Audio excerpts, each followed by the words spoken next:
चलो अभी हम लोग पेप्टिक अल्सर पढ़ लेते हैं। पेप्टिक अल्सर कुछ नहीं है, कोई एक एक्सकोरिएटेड ख़राब एरिया सब एरिया है स्टमक का या फिर इंटेस्टाइन की म्यूकोजा का, जो कि जो गैस्ट्रिक जूसेस हैं, जो डाइजेस्टिव जूसेस हैं बेसिकली, उनकी वजह से वो डिटीरियोरेट हो गया। ठीक है, मेन जो साइड्स पेप्टिक अल्सर की हैं वो मैं दिखाती हूँ। ये देख लो, ये जो मेन पाइलोरस जो है ना, यहाँ पे बहुत ज़्यादा होती है। क्यों होती है? या तो हाई एसिड या पेप्सिन कंटेंट है, मतलब कि एसिड ज़्यादा है, ठीक है, पेप्सिन कंटेंट ज़्यादा है, इरिटेशन बहुत ज़्यादा है, ब्लड सप्लाई कम है, सिक्रेशन म्यूकस की कम है। म्यूकस की कम है तो फिर ऑब्वियसली उसको प्रोटेक्शन कम मिलेगी ना। या मतलब एसिड नॉर्मल है लेकिन म्यूकस कम है तो भी प्रॉब्लम है, एसिड ज़्यादा है म्यूकस उतना ही है तो ऑब्वियसली क्योंकि एसिड ज़्यादा है। इरिटेशन बहुत हो रही है।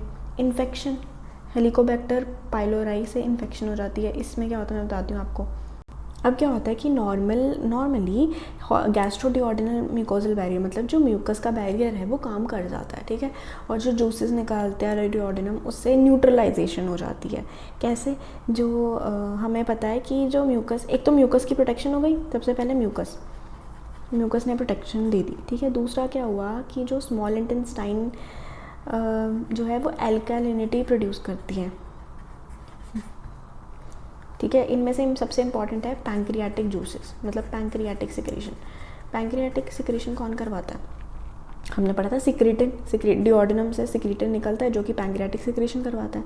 और पैंक्रियाटिक सिक्रेशन में हमने सोडियम बाइकार्बोनेट का लेवल बहुत हाई होता है, मतलब बाइकार्बोनेट होता है, इसीलिए वो ऑब्वियसली एसिडिटी को न्यूट्रलाइज कर देगा तो और बचा लेगा।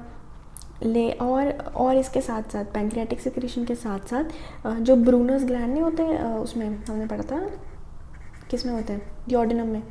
तो ब्रूनस ग्लैंड होते हैं डिओडिनम के, वो भी बाइकार्बोनेट प्रोवाइड करते हैं, ब्रूनस ग्लैंड। और साथ में बाइल जो है वो जो कि लिवर से आ रहा है, ये सब बाइल वगैरह सब ने स्मॉल इंटेस्टाइन में ही आना, तो बाइल फ्रॉम लिवर जो आ रहा है उसमें भी वो भी एल्कलाइन होता है, उसमें भी बाइकार्बोनेट होता है, ठीक है। तो क्या नॉर्मली क्या होता है कि जब एसिड आता है तो फिर जो स्मॉल इंटेस्टाइन है, एक तो वो स्टमक को इनहिबिट कर देता है कि वो बस करे अपना एसिड निकालना, दूसरा वो स्टिमुलेट कर देता है पैंक्रियाटिक सिक्रेशन, या फिर वो सिक्रीटिन लिबरेट कर देता है ताकि सिक्रीटिन जो है वो पैंक्रियाटिक सिक्रेशन को कर सके, ठीक है। तो मतलब अगर तो ये पेप्टिक अल्सर हो रहा है, ये दो वे से हो सकता है, या तो एसिड की प्रोडक्शन बहुत हाई है, ठीक है, गैस्ट्रिक म्यूकोजा से, या फिर जो हमारा बैरियर है वो ख़राब हो गया, और बैरियर में सब कुछ आ गया, ये सब म्यूकस भी आ गया बैरियर में ये जो सिक्रीशंस हैं वो आ गई, सब कुछ आ गया कि या तो इंक्रीज़ ये या तो बैरियर कम। इसका एक और कॉज होता है, ठीक है, एक तो ये हमने दो कॉजेज़ पढ़ लिए कि H पॉजिटिव ज़्यादा है या बैरियर बेकार है, मतलब म्यूकस नहीं है अच्छी, या फिर कुछ भी रीज़न हमने बताया कि इनमें से कोई भी सिक्रेशन कम हो रही है, कुछ भी। एक और स्पेसिफिक कॉज है जो कि पेप्टिक अल्सर का होता है, दैट इज़ बैक्टीरियल इन्फेक्शन, और उसका मेन है हेलिकोबैक्टर पाइलोराई।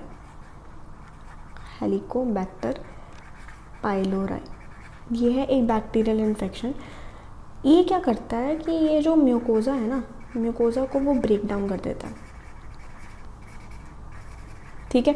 अब और स्टिमुलेट भी करता है साथ में एसिड की सिक्रीशन को, दोनों ही गंदे काम करता है ये हेलिकोबैक्टर पाइलोराई। एक तो जो कि हमने दो चीज़ें पढ़ी थी, एक बैरियर, ठीक है, ये हमने बैरियर कम करना, और H पॉजिटिव, ये दोनों ही काम करता है। H पॉजिटिव को भी बढ़ा देता है और म्यूकोजा को भी ब्रेक डाउन कर देता है, ठीक है। 75% जिनको पेप्टिक अल्सर है ना, वो हम बोलते हैं मोस्ट ऑफन ये हेलिकोबैक्टर पाइलोराई होता है। ये जो हेलिकोबैक्टर पाइलोराई है ना, कैसे फंक्शन करता है, ये अमोनिया जो है, अमोनियम ये रिलीज़ करवाता है। अमोनियम जो है वो म्यूकोजा से पेनिट्रेट कर जाती है और म्यूकोजा को डिस्टर्ब करती है, लिक्विफाई कर देती है, बेसिकली लिक्विफाई कर देती है म्यूकोजा को। और अमोनियम जो है वो H पॉजिटिव की सिक्रेशन को भी स्टिमुलेट करती है।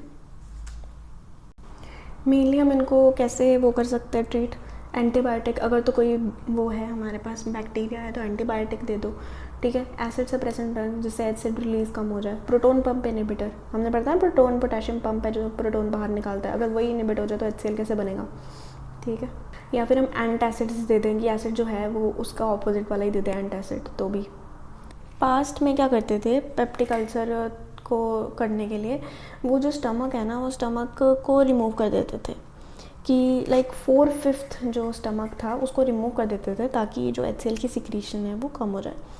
क्योंकि ऑक्जेंटिक ग्लैंड्स हमने पढ़ा था कि उसमें ऊपर फंडस और बॉडी में है जो कि 80% है, तो 4/5 हमें इसलिए हम लोग रिमूव करते हैं ताकि बहुत हद तक HCl कम हो जाए, रिलीज़ होना बहुत ही रिड्यूस हो जाता है। या तो स्टमक रिमूव करना, या वो क्या करते थे कि वेगस नर्व्स को कट कर देते थे। वेगस नर्व्स को कट करना मतलब पैरासिम्पैथेटिक सप्लाई कम करना, बिल्कुल ही कट ऑफ कर देना। पैरासिम्पैथेटिक अगर नहीं होएगी तो फिर क्या होगा कि गैस्ट्रिक ग्लैंड्स नहीं करेंगे एसिड सिक्रीट। लेकिन कुछ टाइम के बाद जो है वो HCl की सिक्रीशन दोबारा होनी शुरू हो जाती थी, इसलिए इतनी यूज़फुल नहीं है। सो या this was all about peptic ulcer. If you have any doubts और queries you can ask. Thank you.